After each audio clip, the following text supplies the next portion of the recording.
Aquarium বন্দি colour fish লালন পালন করার দুর্বলতা আমার কতটুকু আছে আমি আগের ভিডিওগুলোর মধ্যে বলছিলাম। অনেকদিন যাবত ভাবতেছিলাম বাড়ির উঠানের মধ্যে মূলত একটা গাপ্পির ট্যাঙ্ক সেট আপ করবো।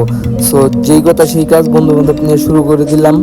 তো আমি মূলত যেই স্টাইল ট্যাঙ্কটা বানাইতেছি এটা মূলত ইন্দোনেশিয়া, থাইল্যান্ড সহ অন্য অন্য দেশের মধ্যে দেখছি ওদের ভিডিওগুলো, মানে তারা বাড়ির আশেপাশে এরকম ট্যাঙ্ক সেট আপ করে মাছ লালন পালন করে। তো ওদের থেকে মোটিভেট হয়ে মূলত আমার এইরকম একটা উদ্যোগ নেওয়া। সো ট্যাংরা মূলত একদম ঘরের সামনে বানাইতেছি যাতে সবসময় চোখে চোখে থাকে, মানে খাবার দাবার দিতে পারি, মাছগুলো সবসময় দেখতে পারি। তো আমাদের ট্যাংরা মূলত আমরা নিজেরাই বন্ধু বান্ধব সবাই মিলে আসলে বানাইতেছি। তো জানি না এটা থেকে কতটুকু সাকসেস পাওয়া সম্ভব। যদি আপনারও মানে ইচ্ছা থাকে যে মাছ লালন পালন করবেন এরকম, মানে এটা একটা মনের তৃপ্তি, সবসময় দেখলে ভালো লাগে। যার কারণে মূলত আমি আজকে মানে 2-3 বছর যাবত এই সব রঙিন মাছ লালন পালন করতেছি। যদিও কোনো সাকসেস পাই নাই, তারপরেও মানে নিজের কাছে যখন খাবার দাবার দিই, খাই, সামনে চোখের অনেক ভালো লাগে। সো দেখতে থাকেন কিভাবে আসলে মূলত আমি ট্যাঙ্কটা তৈরি করি।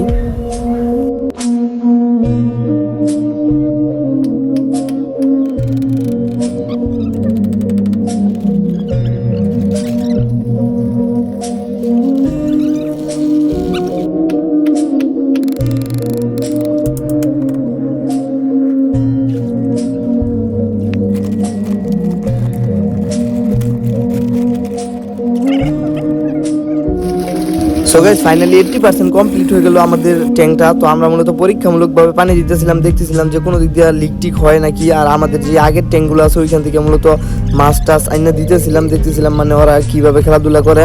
আর ওপরে মূলত আমরা চাল দিয়ে দিতেছি। চাল দেওয়ার কারণ হচ্ছে মানে বৃষ্টির পানি সহ আরও যে ধুলাবালি ময়লা টয়লা আছে ওইগুলো যাতে মানে ভিতরে প্রবেশ না করতে পারে। সো দেখতে পাচ্ছেন এই হলো আমাদের ট্যাঙ্ক।